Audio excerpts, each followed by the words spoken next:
What's going on, everybody? Welcome to the Back of the Class podcast. This is episode, as it's written, fucking 20. On the sheet. I'm Juan, Cadavid. I'm Dionne, and hold on, I gotta try to do this. Okay, what are we doing? And on the show, it's Jason Lipschutz. Oh, is that what I do? can't do it. I do that every week. I thought I could nail that without practice. Jason Lipschutz. Hey guys, Hey, man. thanks for having me. My first It's our Back of pleasure. the Class.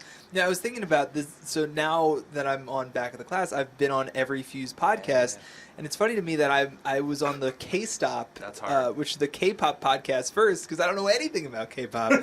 So I'm happy to actually talk about things that I know something about. It's good to have you. Obviously, no Esteban this week.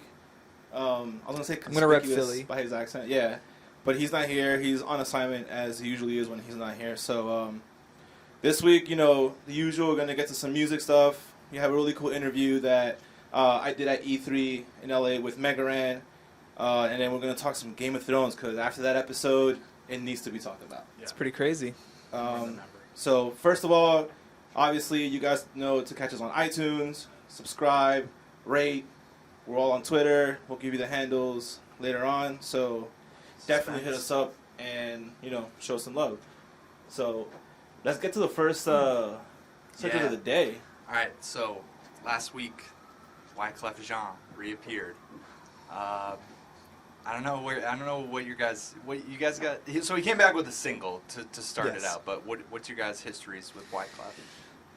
I have a pretty extensive history with Wyclef. Same here. The Carnival was the first compact disc I've ever owned. Yeah. Back in the day, yeah. I loved Gone Till November and We Be Trying to Stay Alive and all those. You just heard him on the radio and I picked it up. do you remember when magazines had those little CD lists that you could subscribe to, and that I got it Columbia through House? that. Yeah, it used to be one of those, and I got people did do the that Carnival, and then I got I guess was it Carnival 2, I think it was the Two Sides to a Book album, and I bought that because I liked that song. I had bad music taste at some point in my life.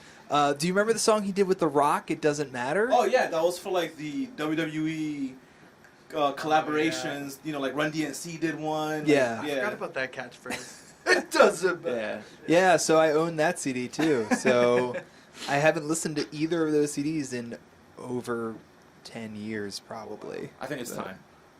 Yeah, it's... In note to Wyclef resurfacing, I think you should dust those off. No, I Fellow don't... New Jerseyan.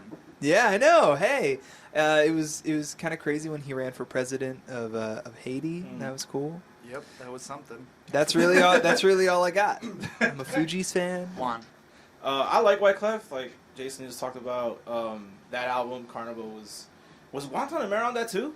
Mm-hmm. Yes, I think so. Damn, he peaked. And He peaked right Apocalypse. off. It was a great album. Yeah, it was a great album. Yeah, I mean Fuji stuff obviously I love. Do you remember very quickly on that album with It Doesn't Matter?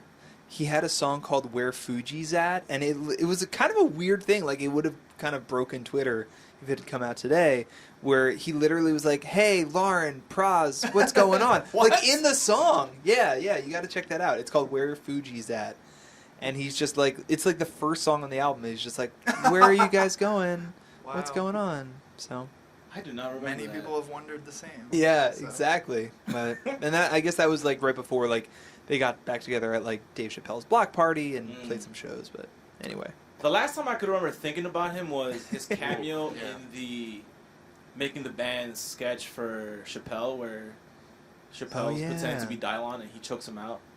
I was thinking about that maybe 2-3 days ago when I heard the news about him coming out. So The last thing that I encountered with Wyclef, and then I'll go back a little, was we talked to him at South by in 2015, and our interviewer asked him a question, and he just rapped for 4 minutes in response. that's cool. Nice. Just sitting in a weird little conference room sort of situation. Actually, a tight room, just a little table like this, and he just rapped to Andrew for 4 minutes. Was the question where are the Fugees at? And then he just started rapping where No. Fugees at? But Carnival was not my first CD, but that was one of my first rap albums that I was really into when I was a kid. And is it a rap album? Well, one of the first hip hop artists I'll say that I connected with. Fair enough. I definitely remember rapping, trying to stay alive on the playground Ooh, prolifically. Yeah. Prolifically. There you go. I still definitely can conjure all those words immediately in my head for sure. So I liked that album, and then I know that there's a lot of albums in between there and the Carnival too, but kind Sure. of coincidentally. So I'll try to keep this quick. I had this exchange student from Czech Republic. He was a Okay. junior when I was a kid, and he introduced me to Wyclef. Okay. Then he left. He introduced me to a lot of hip hop. And then we saw each other 10 years later, and I hadn't really thought of Wyclef except for Hips Don't Lie along the way. Yeah. And Carnival 2 had just come out, and we're hanging out in Prague and driving around for like a week, and we just listened to Carnival 2 the whole Oh, time. that's And so I actually really like that album because of it. okay. That's crazy that he came across the world Yeah. to put you onto Wyclef. Yeah, from He had a Czech mission. Republic, yeah. That's great. Yeah, Yeah. that was his missionary. Like He was like a skater, to like, spread the word hip-hop. of Wyclef Yeah. in the United States from the Oh, Czech and like Republic. Wu-Tang and Jay-Z, all kinds of stuff, yeah. That's cool. So this new song, it's called Hendrix. He dubbed it acoustic trap. I wasn't that impressed at first on like a unattentive listen, but I actually like it a lot. Did you guys get to hear it? I did. Wyclef at this point in his career is kind of playing with house money a little bit. He doesn't really need to prove anything. Yeah.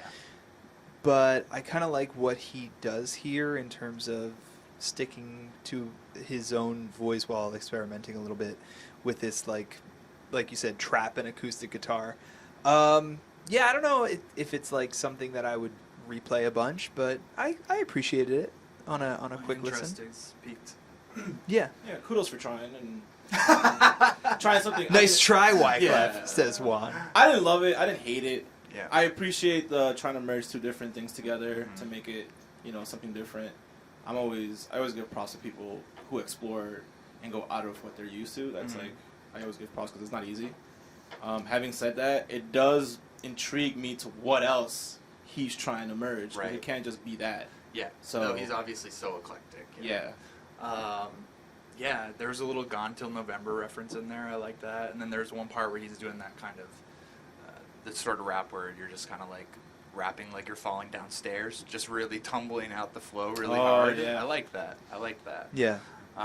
But we got to talk about quickly that he tweeted this song out to, and I wrote down the list here: Wendy Williams, Lil Oh, B, yeah. Charlemagne, DJ Khaled, and DJ Envy. And he recorded an individual like 15 to 45 second video for each of these, directed to that person. And most of them he said, this is the quickest way to get to you. So Oh I'm just my sending this goodness. out. It was weird. That is super weird. I'm Wendy kind of. Williams? It was very old dude. Why did he should have sent you guys one? Like, yo, Back of the Class podcast. What's going on? He's like, I'm back. I'm on the vibe. I gotta know what you think of this. I'm glad he sent Lil B one because Yeah. just to think that Wyclef like considers Lil B in Yeah. any way. I Well, like you don't want that curse, man. I don't think he would have. I don't think Lil B wakes up and is like, Wyclef sent his song to these people, not me. He's on a curse now. A I lot don't of them think so. didn't respond. I think only Charlemagne and Lil B responded, and Lil B was excited about it. Aw, Yeah. that's nice. He was honored, definitely. That's cool. Wendy, like, why? He was like, I don't know. He was showing a lot of love. Like, I for know she has a Wendy TV Williams. show, and I mean, They must go back. I know in the some name. kind of way. Everybody kind of knows the name. Yeah. Yeah. But like, that's a random bunch of people to Yeah. try to put on. Their A stuff couple of to. them he was like at his desk like working, and a couple of them he's just on a beach. He's just like walking down the beach. He's like, quickest way to get to you, Wendy Williams. Check out my new song, Trap Acoustic. That's how I'm gonna start like communicating with you guys in the office. Instead of sending emails, I'm gonna tweet at you from the beach. That's what I'm gonna Pretty do. good. With the corona, like the corona. Yeah. commercials. Hey Zach, we need to write this story. See you guys later. That'll be it. That'll be it. So real quick, do you guys have any memories or opinions or face palms about rappers playing guitar? I mean, Lil Wayne's Rebirth. whole- oof. That. Love was- Oof. Love it. I'm kidding. Okay. But you should have seen Juan. Yeah, I was puzzled. That just made me think of like a rapper having a guitar slung over his neck but not playing it or having any idea how to play it moment, which was when Jay-Z played Glastonbury after the Oasis dudes, yeah. after the Oasis Oasised out on him, and he came out. Do you guys know what he did? Yeah. He came out playing Wonderwall. Yeah, that was hilarious. So I have a bootleg of that. Good by the troll way. move by Jay. Yeah. I I've got mean, an audio of that, and it's so good. I really like. He was not playing the guitar at all. I like I like Rebirth as a troll move, like not actually as like music, but like as a troll move, because it's just so bad, and it's like it was like basically Lil Wayne being like, I can do whatever I want. I just sold 1 million copies of Carter 3 in 1 week. I'm gonna play guitar now. That was real late 20s crisis, I think. He had a hit single out of it though. I like that song Prom Queen. Knockout. I like the song Wasn't Knockout. Prom Queen like the head, like the big song? from Prom that? Queen is yes. The answer is yes. Prom Queen is an awful song, but I kind of love it. Exactly. It's like, have you ever seen him play that song live? He does it with like female backing vocals where they're just like and he's just like Prom Queen. It's great. Do I you love like it. Knockout? I feel like you would like Knockout. I don't. With Nicki Minaj? No. Don't. What? What's That's the one another- with that's- Eminem? That's the "Drop the World on Its Head" Oh, song. that was rough. That was a tough song. That was produced by somebody really good, though. It might have been Hit Boy, I think, produced it. And it was I like that song. You like the Drop the World? Yeah. Oh, okay. I think the other one that comes to mind is the Nelly and I'm Number One. And who is it from the country that plays the guitar and the whole, like there's a guitar riff through the whole beat. But I forgot. I don't know It's that. a country star. I know that. Yeah. No, not Tuck McGraw, right? Wait. Tim McGraw. Jesus. Tuck No, McGraw that's is Over and Over Again. That's Nelly and Tim McGraw.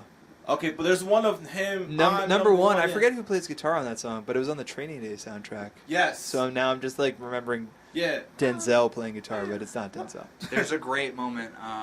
There's a song called 16 with Rick Ross and Andre 3000. Oh Do you yeah. guys know that song? Yeah. It's an amazing song. It's like 7 minutes. It's all about how 16 bars isn't enough sometimes. So Yeah. Andre just drops for like 3 minutes. But then he does a guitar solo at the end.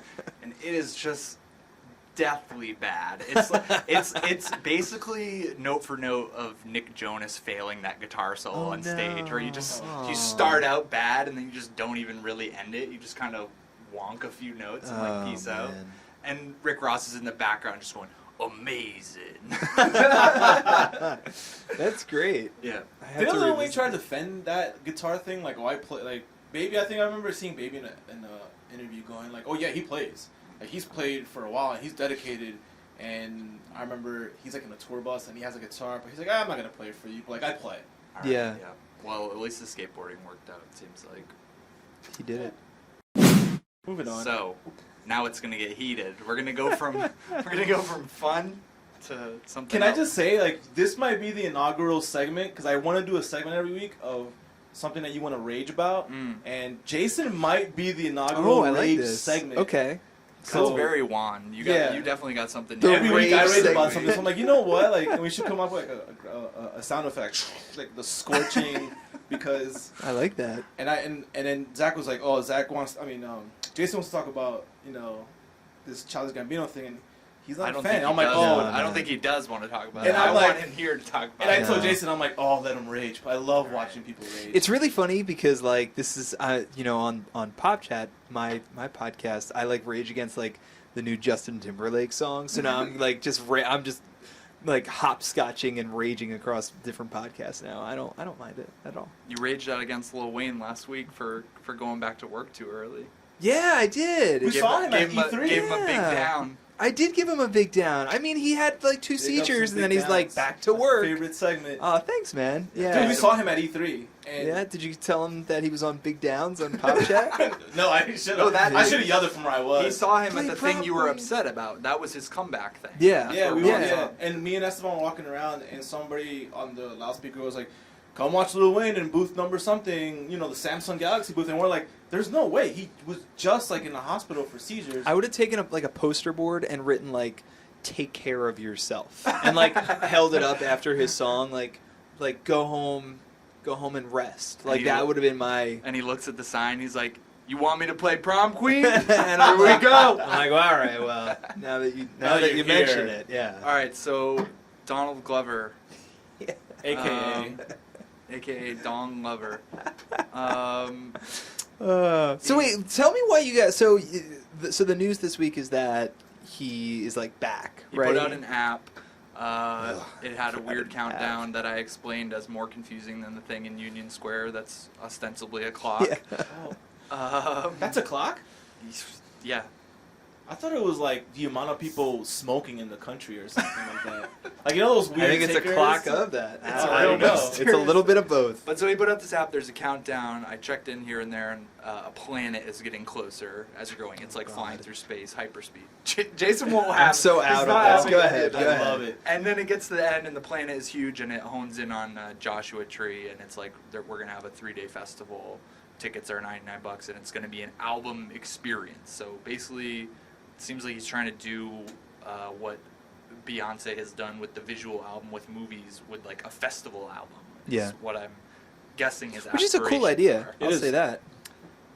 But I mean, so here's the thing. So I want to hear you guys go off on why you love Childish Gambino. I'm clearly not a fan. What's funny is that I do, and I said this to you earlier this week, I do like Donald Glover as like a comedian and an actor. He has this show coming up on FX, right? Yeah. Called Atlanta, and I saw like a spot for it, and I was like, oh, I might check that out. But I'm so out on his music, and like, I always have been, and I think that the whole thing and this like countdown to the planet gets close to Joshua Tree epitomizes. I just think he takes himself too seriously. I think that because of the comedy, he has such a chip on his shoulder about like, I'm a serious artist. Like, okay, like I get that, but like I think that I don't even think like I feel like he doesn't even need to prove himself as like a serious artist. Just like make music, it's fine. But like I remember I've seen him a bunch of times at different festivals. I've never enjoyed it because I just think he's sorry, and I'm sorry, but like I just think that he takes himself so seriously. The thing that I always say, the anecdote I always have is that one year at Bonnaroo, he was backstage, and I saw him backstage, and he had like 5 different guys around him, like following him everywhere. This was like 2012, and he just looked like the least. He looks so serious, and he looks so unhappy. Like, and I hope that he's doing well, but he just takes him. He's just like you're like the dude scowling on the everywhere. street telling the women to smile. No, I know. Smile, Smiled. Donald! I know. But he's just scowling, and I was just like, and I saw him on stage, and he's just like, "Oh yeah, you guys ready?" Ah, and I'm like, all Was right, it okay? man. Was it the year he was on the witch stage, the second to? I actually was Yes. there that year, Yeah. and I was side stage for that. He was great, man. He was Yeah, having a blast. I thought Yeah. he killed the bonfire performance. He was so. When you say gracious. having a blast, you mean never smiling. And I And he saw him at played- and he Lollapalooza played in Freaks and Geeks 2014. twice, which was great. I saw him at Lollapalooza in 2014. It was the same thing. He took his shirt off, and he was like, "Yeah, I have my shirt off. I'm gonna play more mediocre music now."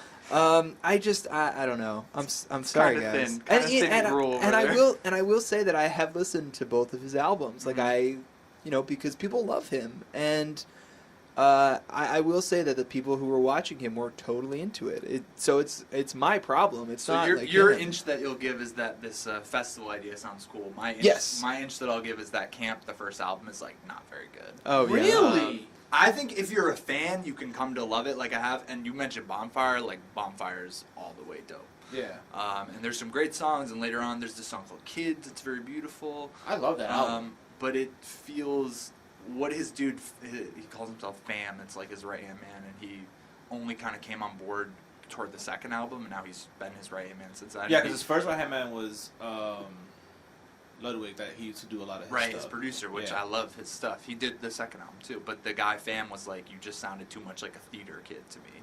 And once I heard that, that definitely applies to Camp. You know, they Sure. come in with that chorus on the first song and stuff, but the production level wasn't. But that said, you know, I'll listen to it sometimes, but the album, because the internet is so good. Yeah. Like, it's... I've been a fan since he came out. Mind you, I never watched Community, so I didn't know who he was. Same. I got into him because when I started Hair Fuse, we did this whole Glass Note tour off their label and all that stuff, and I think at that point he was on their label. Yeah. Yeah. So that's still how. is. Yeah. So that's how I was introduced to him, and I was like, oh, this guy's pretty good. And then people were like, oh, he's on Community. He's funny. He's this comedian guy. I'm like, oh, that's pretty interesting. And then the album came out, and I really dug the album. And then I started watching him on Community, and I was like, oh wow, he has chops Yeah. and he's funny. My biggest complaint, not complaint, but the one thing I always notice about him is that you can tell he's really thirsty for that acceptance in the hardcore hip hop community. Yes. Definitely. Because he mentions about wearing tight jeans and always hanging out with white girls, and most of his best friends are white guys, and he puts it almost into every song. And it's like, we get it, dude. Like, you want to get accepted, and you've been picked on because you're like the white black kid. But that's exactly my problem with him. Okay. Is that like, and that's valid. if you look at someone like, you know, like Chance or Young Thug, like they don't care about that stuff. They just do their thing. They don't really care if they're being accepted or not. They're just making their art. I feel like Childish Gambino, his whole thing is like finding that acceptance to the point that it like clouds his judgment to like make good music. And actually, I feel like, I will say this, and I will stop raging, but I will say that like maybe now that he does have a pretty dedicated fan base, maybe now he will feel a little bit more comfortable in his own skin on project number 3, and he'll kind of let the music take its flight. But what went under the radar though is like project. Well, actually, I mean, in between the albums, he did a mixtape called Royalty. It's like 18 songs, and it has a lot of people on it. I still have that. I have it on my phone right now. And he raps over Toxic with Danny Brown. oh, okay, I'd be interested in that. yeah. I have not heard this mixtape. And he has like Bun B on there. He Yeah, has a ton of features. Like, he remixed the song from Drive, the Kavinsky Night Call song. Oh, cool. And it's so good. Beck is on there. One of the Yeah. woman from Haim is on there. So he did that, but then his most recent thing is he did half mixtape, half EP called Stone Mountain Kauai. And Stone Mountain is where he's from in Georgia, and that first half is rap, and it's real like mixtape rap. Like he's like rapping over Move That Dope. He reworked You Don't Have to Call. He rapped over Go DJ. And then the second half, Kauai, was like 8 pop songs. That was where the one Sober came from. Yeah. I'm sure that popped up on your radar. And that was really good, and he wasn't doing this like fighting against the unacceptance thing. But I think it's pretty deeply rooted in him. I mean, I think he's probably like the preeminent black nerd who was really like stifled and mistreated as a kid because he didn't fit in. And I think that's definitely been hard for him to let go, which is weird because he's been, he's been being champion since he was like 20 and got a job at 30 Rock. Yeah. And he's like 30 now. But I love that he hasn't given, 32. It's not, and I agree with a lot of stuff that Jason just said. And but the one Take thing that, the Donald. one thing I will say is I love that while he wants that acceptance so bad, he's not compromising and giving up on being a nerd. He's still always talking about comics. A lot of his beats are video game inspired, and he'll talk about it. I've interviewed him twice, and one time we talked about video games for a good while, and he knew what he was talking about. Big time. And he was championing for being Miles Morales when they were thinking about that being the next Spider-Man movie. So that I'm happy he hasn't let go of that while trying to get accepted in the hardcore hip hop, scene. So for that, I like. Can I shoot one more petty shot? Yeah. Hit it. Have you guys seen The Martian? Yes. Yeah. You've seen So it? last night again. He's Oh, terrible. wow. He's terrible in that What? movie. Why? He's not ter- great. Yeah. he's His facial terrible. expressions sometimes are like, dude, that's a little over the top. He's the whole the whole thing with him in The Martian is just like, what? I'm smart, but I'm messy. Like that's his whole character. I'm like, all right. I'm kind of too biased on that one. I just liked seeing him. But what I do know he was actually good in was we went to see Magic Mike XXL, which that movie is actually so great. I've heard that movie's great. We meaning you and your me wife? and my wife, yeah. Okay. I'm in on anything with Channing Tatum, whether it's a male stripper movie or not. And Donald Glover was in that, and he was really good. He was funny, but he was also being serious, as Jason doesn't like. He really is. He's so serious. But I just wanted to quickly, the reason I want to talk about it is, I mean, I'm surprised he's doing music so quickly. Well, it's not quickly, but because he did 3 big movies in 2015, now he's been cast in the new Spider-Man, and he has this FX series. I thought he was really all in on the acting stuff for now. He's come back with music at school, and I just really appreciate how he does this multimedia stuff not in a gimmicky way. Like on the Because the Internet tour, it was called the Deep Web tour. He had an app that you'd go to the tour and then you open up the app at the show and he had a big screen behind him and you could doodle stuff on your phone that would show That's up on the pretty cool. screen That behind is cool. him. And he always has, when he like puts up websites or projects and stuff, he always had stuff like hidden in the code that he knows people are gonna go in and find. Yeah. It's like real deep geeky stuff, and he did. This one was one where I was like, okay, this is a little too much for me. He did a very long script of a movie that went with Because of the Internet, and like I love that album, and that's just like too much for me. And he's like a character in it that's like Rick Ross's son or something. What? It's a whole big thing, yeah. So I gotta check he's that out. nonstop. I do not gotta check that out. But And also, I've had the pilot for Atlanta in my inbox for like a while. I won't say really? how long. And pretty early after I got it, I was like, all right, tonight's the Friday night. I'm going to check this out. And I watched the first scene, and I was like, and then I watched the second scene, and it's him waking up with a girl, and he's blowing his morning breath in her face. oh Which no. happens a lot in movies, and I was just like, nah, I'm not watching this right now. Done. And now it's been months, and like I gotta watch it. I mean, it's not coming out till later this summer, so I still got time. But I'm pretty surprised that I didn't just like, Devour it. yeah. Sweet. Well, that was our Rage segment with Yeah. Jason Lipschitz, inaugural Rage subsiding. Yeah, I'm still pretty worked up. No, I'm kidding. I'm kidding. All right, set up this MegaRan for us. So, like I mentioned before, Esteban and I were at E3 last week. I Yeah. realized like a childhood dream to go to E3 finally. To live in Zelda world. Yeah, for a man, I minute. played Zelda for like half an hour. If you guys want to check my experience out, Yeah. go to Fuse.tv. We did a nice cool video. I gave everyone a tour, some details about the game, and it was fun as hell. I got to play a lot of stuff that hasn't come out yet. Yeah. While I was at E3, I linked up with MegaRan, who, in case you don't know, is a chiptune rapper. Raps, he's famous for rapping about video game characters and video game themes, but he also can rap his ass off. He put out a Panda remix where he rapped over it, and he Yeah. absolutely destroyed it. So I was on his podcast last time. I ran into him at PAX East. This time I was like, hey man, come on our podcast. And it was great because it turned out that we had really cool hip-hop stuff to talk about besides the nerdy E3 and wrestling stuff that we both like to talk to each other about. This whole producer stuff that's going on in rap right now, where producers are coming out in droves talking about how it's not fair, how they're being compensated nowadays when they make music for rappers. So he produces, he raps, so he was a really good perspective to get because he's, from both worlds. Yeah. So, yeah, man, I got a chance to talk to him, and we had a nice little cameo from WWE's Xavier Woods, who has his own video game channel that's just hit like 1 million followers, and it's a pretty big deal, and he was super cool, and he got on the convo about the E3 stuff and a little bit about the hip-hop, I believe, but I don't remember. Wow. So, yeah, I hope you guys enjoy it, check it out, and let us know what you think. All right, I'm here with the one and only MegaRan, teacher, rapper. I'm going to let you do it. Teacher, rapper, hero, There rap it is. Yuzo Koshiro. Yeah, what's up? We meet again on Yeah, the other man. side of the world. It's so good to actually talk at PAX and hey man, let's link up at E3, and it actually happens. And it happens, you know. Yeah, like, man. every day we have those discussions, and then sometimes it actually works out. Yeah, man. So tell me, how you living, man? How's the tour going? What brings you to town? Tour has been amazing. We were just in LA about 2 weeks ago. Played a really dope show in Glendale, and I'm back for E3. This is my 4th straight year at E3, and we're doing an after party tonight Nice. at the Airliner.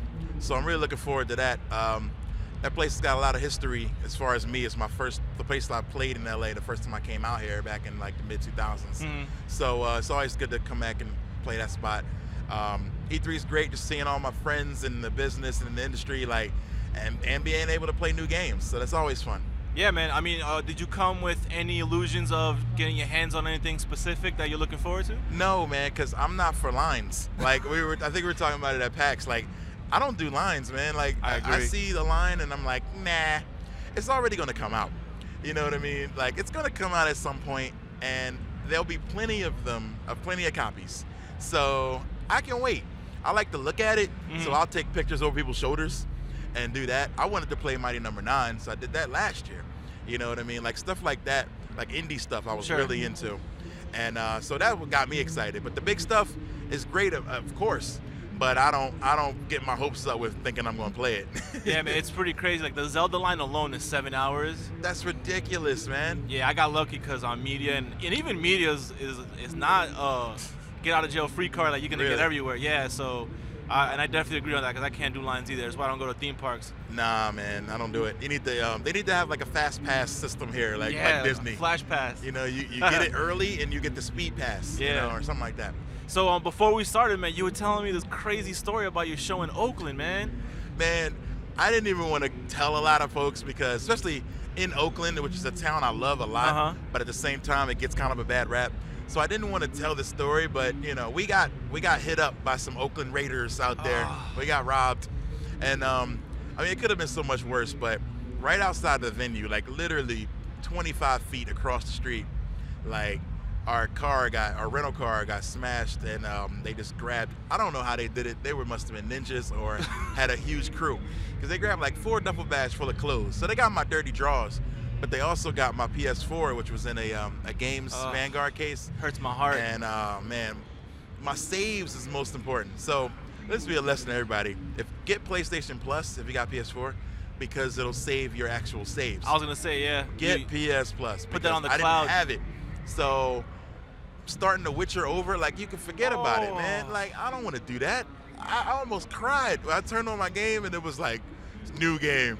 I was like, no. And as good as the game is, you never want to start all the way over, man. I was at the end on Uncharted, like so many other games, and it's like you've leveled up. I've leveled up like crazy on like just little stuff like Rocket League that I play a lot, and and it's like you don't want to start at square one. It's like you don't even want to play anymore. That really depressed me, like But we escaped with our lives. We had a really dope show in Oakland. So it's all about perspective, man. Like, I can't be too mad. We weren't hurt. Like, if I had saw it happening, my dumb self would have ran over there and got involved, and who knows? Could have had a gun, who knows? So it happened the way it was supposed to, and I'm okay with it. I would still go back to Oakland, just not for a little while. Yeah. I still got love for you, Oakland.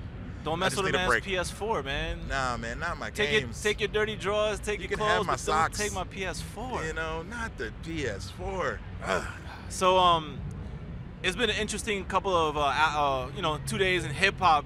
We were just talking about it before, where Flying Low just went crazy on Twitter talking about the producers and and just the game in general, of how the relationship between artists and producers works, and fairness and getting paid. So, you produce, you rap, you're dope at both. Just gotta put it in there, and I'm a fan of yours. Well, thank you. What is your opinion on this matter? Because I'm really curious to see what you think. 1000% agree. Yo. Xavier Woods here, passing by, saying what's up. A guy who knows a little bit about hip hop and video games. This is Tad. I'm not meaning to bust too much. No. By all means, man. Okay, perfect. We don't have to be here for 15 minutes. All right, so, anyway, what's going on? E3? E3. What are you playing? What's good? Dude, Mafia 3 is going to be the best game of all time. I'm really impressed with Mafia. Yes.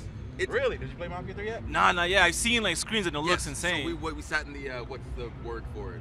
The demo for it. Demo. So they're explaining everything. They're explaining this guy's backstory, and it's in like New Orleans, right? Or yeah, like... it's based on New Orleans, but it is, yes. Okay. And so you're looking at the character, and as you see him, it's like you can't tell what ethnicity he is. You're like, oh, he's a Vietnam vet, he's an orphan, whatever. And then you're hearing the guys talk, and he goes, get your black out of here. And he's like, wait, he's black? He's black? Yes! Yeah, what? Yes! I was just telling my man, I was like, I'm so Victory! surprised that it's a Mafia game and the Yeah, protagonist and is a black guy, It's which great is dope. because The coolest thing about it to me is like we don't normally get a protagonist, you know what I mean? Yeah. And then not one like this. He's awesome, and he's going and like setting things right. But he gets like 3 underbosses that he gets to work for. You get to divvy up the city how you want between them as you collect stuff. Like, dude, it's gonna be unreal. Okay. Yeah. That's dope. This might be the year for black protagonists. I heard Watch Dogs 2 Yes. got a young black Really? guy. Yeah, Yep. yeah. What? It's a black guy, yep. This is great. Yeah. This is great. One win for us. We're winning! Win for us. We're winning! I mean, the last big one was CJ from Grand Theft Auto that I could remember. That was like a big Has protagonist. there been one since then? Lee from The Walking Dead. Okay, yeah. And what's the name of the So few. Oh, Oh, yeah. What's that dude's name? From The what? black dude from GTA 5. Oh, Yeah. What's his name? Clarence Franklin. Calvin? Franklin. Yeah. Franklin. I knew it was Okay, some name yeah. that black people Yeah. don't usually have. Franklin. That's it. Oh, Franklin.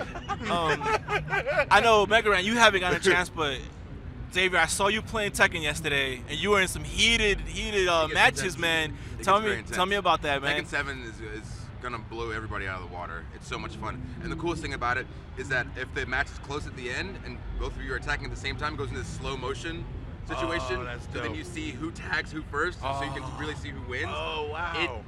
Like even people that like aren't good, they're just mashing buttons. Like if it gets down to that, like everyone around gets so hype. That's dope. Okay. It's what my friend Matty Owens, check him Yeah. out on SoundCloud. It's coming Shout up. out to Matteo. Yeah, shout out. He would call a hype creator. Hype So creator. They placed a very good hype creator in Tekken 7. So check it out. So it's gonna get people going. Ah! Yes. Like, yeah. Yes. It's gonna bring the house down. It's gonna be nice. All right. From what I saw, it looks dope. Okay. Nice. Nice. And my Glad man's to got a hear that. concert tonight. Yes, So he check it does. out. I do. I've literally been texting the flyer around to everybody. Are you serious? Yes. Nice. Yes. You gonna bring the whole crew? You gonna bring like 80 people in there? Hopefully. Okay. I And mean- then I they're mean- all gonna want to get in for No, free? no, I got No? just me. I got you. Okay, all right. All good. Okay. Good time. Hey, Where thanks you for going? coming, man. Ubisoft. Okay. I'll try to meet up with you. Okay, cool. All right. Peace All out. right, later, man. It's a pleasure. Yeah. So, All right. Before we were rudely interrupted yeah. by that guy. But fly low. Yo, I 1,000% agree. And I've talked to other producers in the past, and honestly, that's why I do both. That's why I rap and produce, because I know that the divide between rappers Sure. and producers is there, and I don't understand it, because in every other form of music, they recognize the producer as an integral part of the process. Absolutely. But for some reason, rappers will separate you from the process and be like, just give me a beat, or come to the lab, let's collab. And then it becomes like you're doing them a favor. Yeah. When it's like nobody, and I think Apollo Brown also mentioned it too, like nobody will buy an acapella rap album. Never ever. Instrumental albums will sell. Yeah. But an acapella album, never ever ever. That is- You better be Bobby McFerrin on the mic 100%. skills. Yeah, no, it's 100% true, It yeah. won't happen. Which actually challenged me to think maybe one day I'm gonna do it. I'm gonna put out an acapella album. It probably won't sell, but I'm gonna do it just because it can't be done. I'm gonna figure out a way. I'm gonna do beatboxing. I'm giving away too much. But anyway, I think I'm gonna do it because I saw that challenge. But honestly, nobody will buy that. Like if you ain't got no beats, you're nothing. Yeah. So why isn't the producer included in that process? And you were telling me about Designer and the producer, him buying that beat for $200, and now he's got the #1 single. That dude is probably kicking himself every Oh, my day that goodness. Panda comes on. He's like, turn that off. Like, so producers have to protect themselves, man. My boy Richie Branson, same thing. He started rapping because of that, because he noticed how rappers would separate him from the process. And he didn't like what they were doing on his beats anyway. Sure. So he's like, man, if y'all don't give me no say in it, then I'm gonna just make my own. I'm gonna keep the beats and do it myself. And I think that's probably where guys like Kanye and guys have come from, where it's like, well, let me just make it myself, because you're gonna try to treat me like an outcast when I'm a really Absolutely. important part to the puzzle. So, and it takes sometimes it takes a guy like Fly Low to say it. So I'm glad he did. Yeah, Because if absolutely. Joe Blow that has nothing says it, but at the same time though, producers need to start valuing themselves. I can go on SoundClick and buy beats for $19.99. Yeah. Like, producers need to value their stuff. Now, granted, he might be like, oh, that's a lease. Now, 30 people can go buy that $20 beat and all have that beat. Until one person says, you know what, I got $1,000 and I want that beat for real. So, and now you got 21 people with the beat, but one person rightfully owns it. And it's like you whore yourself out. And so at the same time, but it's only because of the way producers are treated in the structure of hip hop that they have to do stuff like that. And it's really sad though. Do you feel like it's taken a long time for this issue come up to the surface and become like a talked about subject? Because I mean, this has been going on for a while now. Oh, it's been going on maybe not since the beginning, because we were talking about it, and I had a friend who posted on Facebook like, why don't we have the days of, what did he say? Eric B. and Rakim, or do you Gangstar. Do you think Guru was asking Premier how much per beat? No, they came in together and they worked. You know what I'm saying? Do you think Jazzy Jeff and Fresh Prince was like, yo, how much per beat? No, it was a partnership. But at the same time, Jazzy Jeff and the Fresh Prince are on the front of the CD. Mm-hmm. A lot of times the producer is not on the front of the CD. He ain't even on the back. He's somewhere else. You know what I mean? So we have to value our producers, because we're nothing without them as MCs. And as a producer, producers also have to value themselves and their time. he mentioned something like, oh, if a rapper asks you to come and sit in the booth with him and make a beat on the spot, you need to be charging him for that time. And Absolutely. I was like, I can't argue with that. Like, why not? We just spent 3 hours making a beat that you're Sure. gonna go off and do whatever with. You might become a star with it. I mean, you spend so much time honing your craft as a producer, as a beat maker, you know, to just give it away, you're doing yourself a disservice. But there's been so many debates on it. Like, people with nothing, like literally with nothing. Producers that go around saying, hey man, my beats are $1,000. And somebody's like, man, you have no credits. Who have you worked with? You know what I mean? So that becomes the issue, the pull. And that's how they get you. And then they're like, well, you're right. I don't have any credits. Here's a free beat. And then the rapper goes off and plays it on stage, sells the CD with it on it, and does all that, and then doesn't call the producer anymore. Doesn't cut him in on the back end. So producers need to be very clear about back end stuff. Sure. You know what I mean? Like, hey, if you getting that designer beat for that panda beat for 200, I want 200 if it sells 50 to 100 copies. And then after that, we need to restructure this deal. You know what I mean? Yeah. So I think everybody has to protect themselves because hip hop is big business, Sure. unfortunately. 100%. But we don't want that divide between a key part of what we do, the producers and the MCs. Like, you can't show up to Quincy Jones' house and be like, yo, let's collab. It's a good look. You know what I mean? He's like, excuse me? Like, no, he's getting paid. So I think we need to treat, if they're talented, we need to treat them like they're talented. Sure. But at the same time, producers, stop selling beats for $10, man. Like, don't do that, because that makes it hard for people to value you. So luckily I can see it from both sides. And I try to always make sure that I respect the craft of the people that make beats with me or that rap with me, so that we can, we can do it together. Because unfortunately, hip hop is an exception to every rule of music, and I don't understand why. But we want to be treated and respected as music. But it's like, well, we're exceptions to every rule, and I don't get it. We're Can't have it both ways. You cannot have it both ways, man. I look at that all the time. Even the issue of ghostwriting, like, at some point we got to shake it off and be like, it's about making the best song you can make. Like, okay, it doesn't matter if it takes a team of writers, but if it makes a great song, make a great song. And everyone gets paid fair for the work they put in. Yeah, you pay them, you credit them for what they're doing. Like, I don't know. It's a weird taboo, but I think hip hop needs to grow up. Definitely. It's almost 40 years old at this point, and I think that we have to treat it like it's a form of music. And when it comes to the beat thing too, like the last thing on that is that they're all coming out the woodwork now, because Flylo started and like Justice League came out tweeting talking about we agree 100% with what Flylo's saying. Wow. And have you not noticed that we haven't made beats with your favorite rappers for a while now? Wow, Ross. And that's crazy, because that's what made me listen to guys like Ross, was that lush production. Oh, yeah. And you were like, wow, these are movie scores. You know what I mean? And that's a shame to hear that, they're not being treated fairly, especially with guys that have it.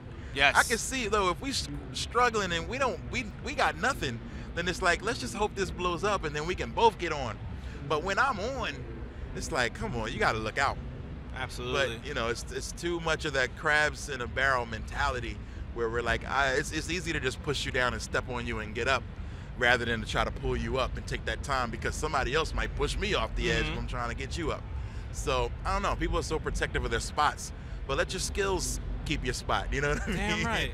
Oh, no. Well said, man. Well Thank said. you. I agree with 100% everything you're saying. So tell me about you finishing up this tour soon. How long you got left on the tour? This tour is supposed to be over. I'm actually between two tours, but the tour ended in Vegas in Phoenix last Saturday, and then I was home for a few days. Came back out here for E3, doing this show tonight at the Airliner, and then going to Denver for Denver Comic Con, and then going to Vegas for Money in the Bank.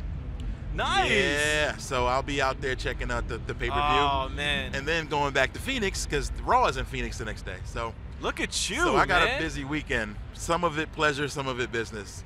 But it's gonna be a lot of fun. If anyone questions your nerd card, that right there. Just look at my schedule. Yeah, man. To go from E3 to a Comic-Con to wrestling, like, and this is my life. Like, this isn't just something I'm just doing because I'm bored. It's like, this is kind of work. It's kind of crazy. So you're going to Money in the Bank real quick. What do you expect? What are you looking forward to? Do you have any predictions? The last time we spoke, we had a bunch of wrestling talk on your podcast. You tell me what are you predicting for this one? Man, I'm thinking Ambrose takes the Money in the Bank, and I think he kind of needs it. I feel like he needs something big. He's been kind of middling. At least he's winning a couple of matches lately, but he's been kind of middling. So I think winning that will put him on top. And I think it's a little more fun when a face has it. Usually it's a heel who's like, I might just sneak in there, but it's a face telling you like, yeah, I might just use it right now and fight you. So it makes an interesting dynamic. And I'm hoping for the big, eventually that leading to a big triple threat between the Shield. Like that's a Mania thing. They can hold that. Like it's such money. Absolutely. But I don't want this to be the last time AJ and Cena go at it. So I predict that this will be some shenanigans because this can go to SummerSlam. Maybe and a little Balor. Who knows? Yo, maybe. If Balor pops up, oh my gosh, that'll be the cherry on the top. I just want to see. I don't know it's gonna be a great match, So I'm thinking it might be some shenanigans with the club. But if Balor comes in and evens things up, man, that'll be crazy. Oh, I can't wait. Yeah, it's definitely. It's gonna be so good. Typical WWE, keeping you guessing, making you, hyping you. Hopefully they deliver this time. Hopefully, man. And for the title match, I mean, I see Roman holding it. Yeah. I don't know if Seth's ready to get it back yet. Too quick. I don't know how they can write it in. Maybe Triple H screws them or something. I don't know. But I feel like I don't know. It's too quick. It's too quick. I think he needs some time. And I haven't even seen him wrestle yet since he's been back. Maybe he's been doing dark matches or whatever. They're easing him in. But they're kind of easing him in. So I'm looking forward to it though. These are like 3 really like. I think this is going to be like one of the best Money in the Banks probably since 2011, and I was talking about that on my podcast. Oh yeah. The CM Punk and man. To this day, it's one of the hottest best crowd ever. Like I've never seen a crowd like that. So this might come close to that. Awesome. I don't know about the energy and all that in a Vegas crowd, but I think as far as the quality of matches, it's going to be up there. Definitely. So before we let you go, man, I know you've been dropping some freestyle. You rapped over the Panda beat. You dropped one right after that. Are you working on new music? What's the next project? Yeah, I mean, I was just telling somebody else, I don't have enough time to finish the ideas that I have for a full album yet. So I'm not going to rush it. So in the meantime, I'm doing one takes, doing freestyles, doing remixes. We're doing a remix project I'm working on to the Random album, which came out last fall. So we're remixing a couple of those tracks, putting on some artists that I really love on those tracks. Working on a cooperative album with MC Lars, all about books. Nice. Yeah, so it's going to be all literature-based, like our favorite books, short stories, graphic novels. And hopefully we have that out by the fall. There's going to be a big tour with me, him, and MC Chris. We're playing like everywhere. It's like 48 cities from from September to November, and then going to the UK. So I don't have enough time to work on a full album. Yeah, you're a busy man. Yeah, this is becoming like my busiest year yet, which is crazy because I just got married and I'm trying to be trying to get some home time. Yeah. So, but wifey's been good, and I'm gonna try to get her out on the road as well to enjoy it. So, yeah, it's been fun, but this year has been crazy busy. So I'm not gonna put out a full-length release this year, but I have so many ideas for EPs and one-take freestyles and stuff. And I think I found a happy medium where I can do the things I love. Like I love hip-hop and I love games, and being able to put them together in tracks like the Panda track or the Drake hype track, and being able to have fun with I think that's me finding like a comfort groove, Absolutely. And so I want to keep doing stuff like that, just to keep the bond strong between the hip-hop and the gaming side of me. So, you know what, man? I'm so glad you're having all that success. You're having so many tour days. You deserve it because, if anyone who's never heard your music, where can they check it out? Oh, well, go to MegaRanMusic.com. It's got all my music there. I'm on all those streaming sites. You can give me like 1/4 cent on Spotify or Apple Music. And, and MegaRan on Twitter. And there you go. It looks like Meg Ryan, but don't be confused. It's MegaRan, not Meg Ryan. And if you have any shred of a doubt or are you intrigued, listen to MegaRan's freestyles that he just mentioned over the Drake beat and the Panda beat. You absolutely murdered those two beats. Thank you. And it felt like you were like, was that you just trying to be like, are people think that I don't do this shit, or that's really what it is, right? Because it felt like people don't know that's what I kind of came up doing. It's like people just, that's the game guy. Oh, he's gonna say Mega Man, and it's like, nah, I actually do this, son. I rhyme, son. So it's fun to flex those muscles that I don't get to use a lot. It's like riding a bike. It comes back easily, and it's fun. It's a fun exercise. Word. All right, man. Well, thanks for being here. It was Anytime, as usual. man. Thank you for pleasure. having me, dude. Have a great show tonight, and hopefully we do this Thank you. again. Yes, let's do it again. Thanks, man. All right. All right. Game of Thrones just aired its prize trophy every season. The second to last episode. Penultimate. It was ultimate. Yeah. Period. It was good. Minus the pen. Yeah. There's a lot in there, but I gotta say up front. Spoilers, by the way. Spoilers. The dragon stuff is not getting enough love. Yeah. Everybody's talking about that battle. Everybody's talking about that Ramsay. thing lasted like 15 minutes, that battle scene. Like, how can you... I know, but the dragons, man. No, it was pretty. It was... Yeah. I've read like 4,000 or 5,000 pages waiting for these dragons to really do something. The last thing you see in the book is Daenerys riding him out of the arena. So everything that's happened since then, like all this season. Oh, is word. new. Okay. It's Okay. always so. I mean, for the 3 dragons together to just be burning shit up, that's like the thing you've been waiting for since you heard about that there's this show with dragons. Yeah, it was pretty cool. I think that it's getting a little less love because it definitely does seem like we've gotten to a point with the Daenerys stuff where you have that scene where you have the masters, they're like, you're done, Daenerys. Like basically like twirling a mustache as a cartoon, and it's like, all right, she's just gonna burn your ships. Like this is gonna happen in a minute. So I think I don't want to call it predictable, because like let's face it, like the stuff with the Battle of the Bastards was a little predictable too. Like you kind of saw like, oh, who's Sansa writing that letter to in the previous episode? Oh, where is she? Oh, it looks like they're in trouble. Oh, I didn't know she wrote somebody a letter. I missed that. You missed that? Yeah. Right. Yeah, so I figured I was like, Littlefinger's going to show up. Oh, okay. But, yeah, I mean, I think that, like, it's still satisfying, but it just seems like a little bit, like, I don't know, like choreographed in a way that we can see the seams a little bit. And that doesn't make it any worse. I just think it's like, oh, yeah, of course, now the dragons are going to come out. It's unusual for Game of Thrones. Yeah. That's not what you expect. Which is why I'm excited about this season finale, because I don't really know what to expect there. Yeah. So, I mean, the dragon stuff was awesome. However millions they spent to get that. So whole much thing. money. Yeah, I'm glad it looked really. It looks really great. cool. Yeah. Because sometimes it looks a little cheesy to me. Yeah.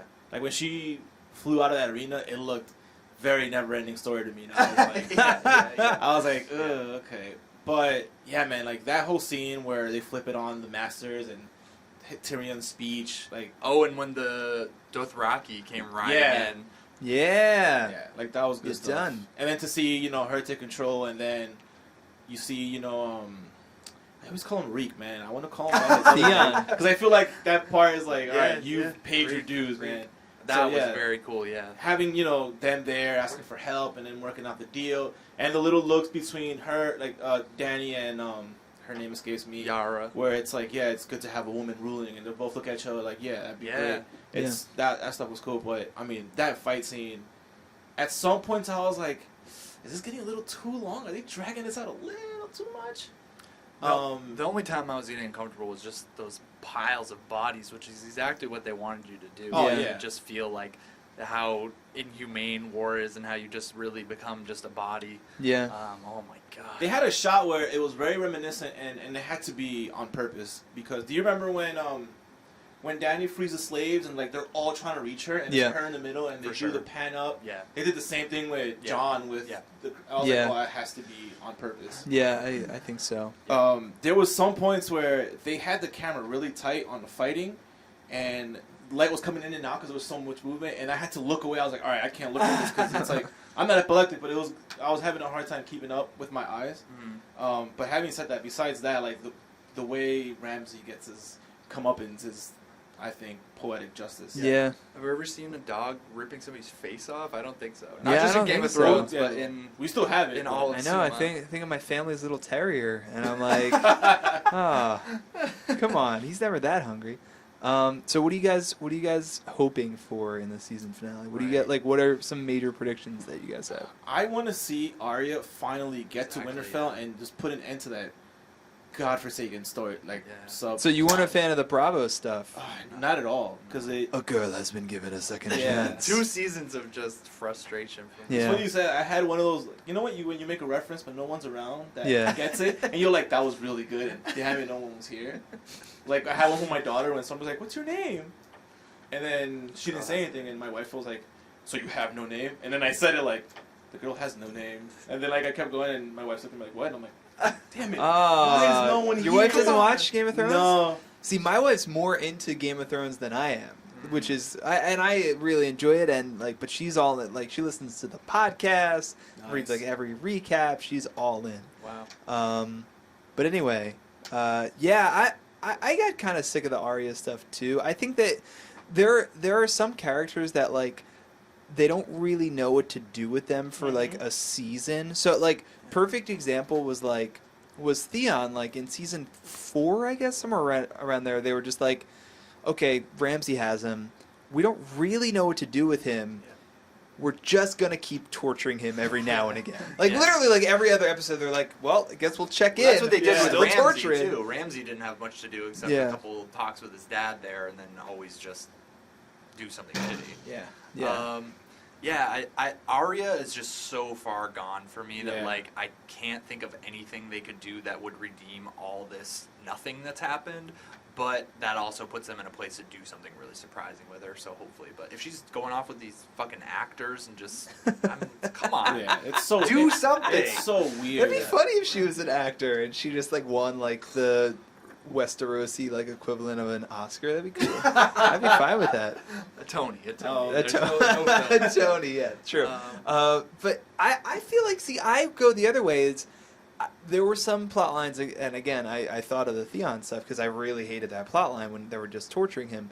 I didn't mind the Arya stuff when she was like in training, but I feel like the payoff was kind of lame. Yeah, it was just like, oh, all right, I guess we're done with this now. This was kind of for such nothing. a height at the end of last season when she killed the dude, Meryn Trant. And she was like, all right, I'm changing faces now and stuff, and then it's like back to square one. Yeah, and then she kills the girl Expert who's been negative one. whipping her ass The waif, for like yeah. 4 episodes. Where even I was like, all right, like I don't need to see 4 episodes worth of Arya getting her ass kicked by this girl. Yeah. And then she kills her, and then she goes back to the dude, and he's just like, okay, bye. It's like, really? That's the end of this whole little subplot. It's like peace So dog. there's got to be White Walker stuff. White Walker I stuff. think. Yeah. Pretty sure. There's got to be some Bran stuff. Yeah, Bran. and Hound. I want to see what happens with the Hound because he was one of my favorite characters. Right. And this was in this episode, but that episode where he's chasing the guys down who basically kill everybody in that town, and they're negotiating who he can kill. Like they're negotiating buying apples from like a fruit cart. Yeah. It's like, oh, I want to kill him all. I'm like, well, I'm cool. I'll let you pick one. And it's like, all right. He grabs the axe. Like, no, we're not doing that.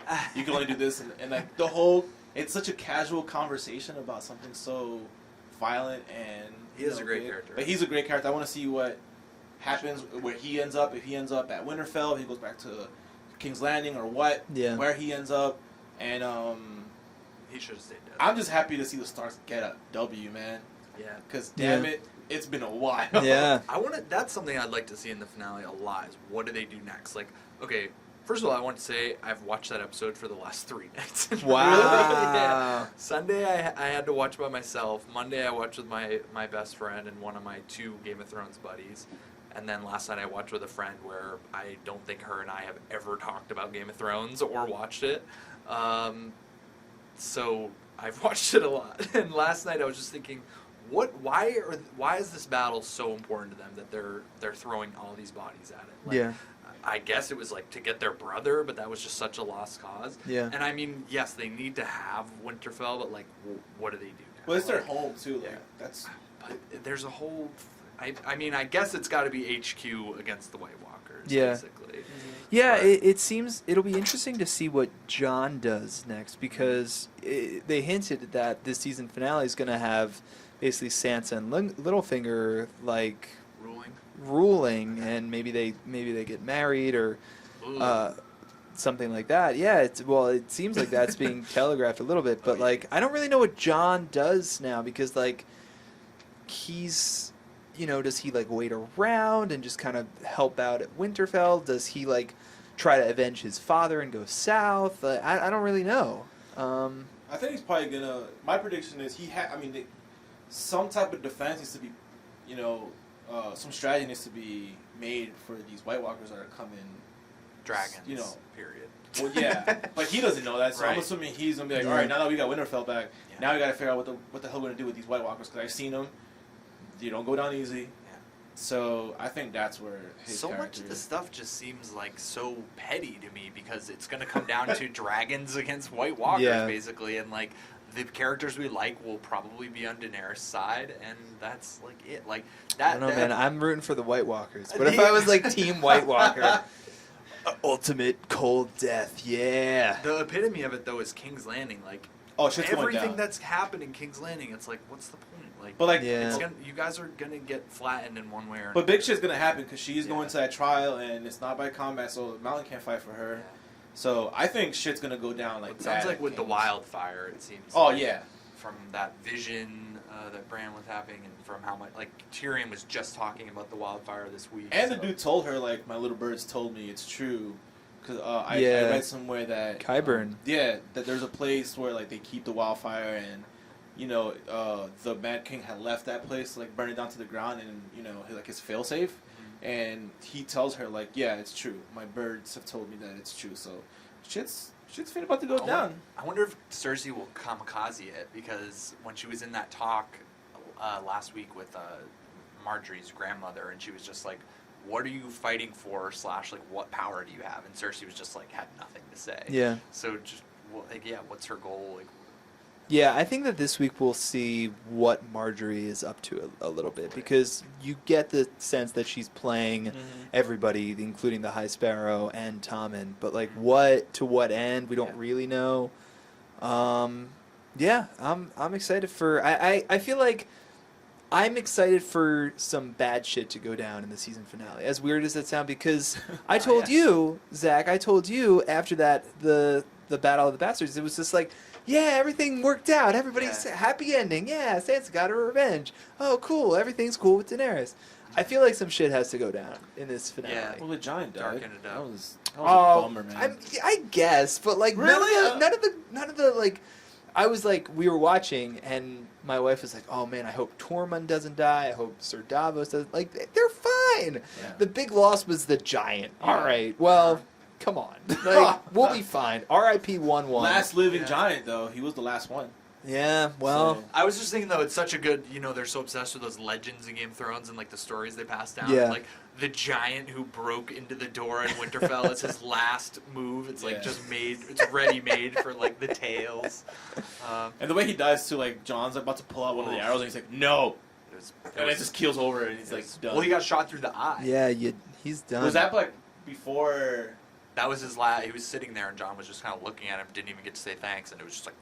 Oh, okay, Yeah. I missed that part. My friend didn't see that last night either. She's like, "What happened?" It's Yeah. like, he got shot in the eye. Well, after that battle scene, your probably eyes are still trying to catch up. You guys ever see the movie My Giant Of with course. Billy Crystal? I'm a Billy Crystal fiend. I love Billy Crystal. So it's a good place to end the podcast on. I feel Dude, I like. am a Billy Crystal. Juan is a Billy Crystal fiend. All right. Well, it's gonna be great. What are you guys gonna listen to this weekend? Billy Crystal narrated audiobooks. What's funny is that I'm going to Pitchfork Fest in a couple weeks, which Nice. I love and I'm always excited about. So I've been listening to like a lot of Pitchforky bands.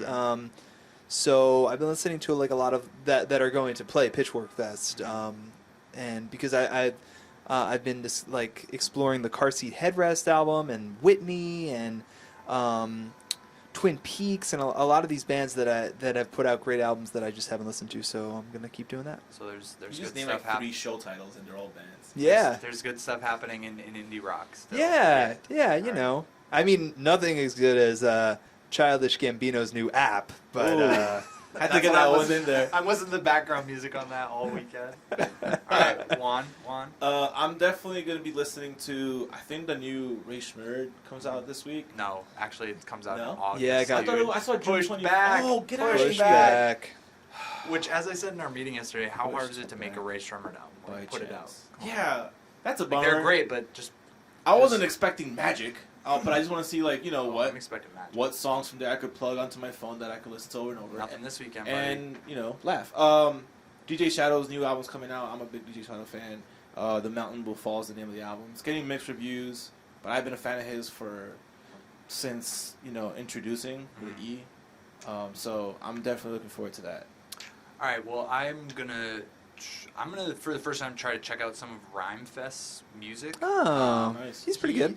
I just totally coincidentally, there's a big block-sized park 1 block away from me in Bed-Stuy, and they were just showing a movie, and it's a movie about him. It's a documentary. Oh, cool. It was the log lines are really easy to describe. It's like he bought the house his dad, who he never knew, grew up in, and then he went to find his dad, and he had been homeless for 20 years when he Holy discovered crap. him.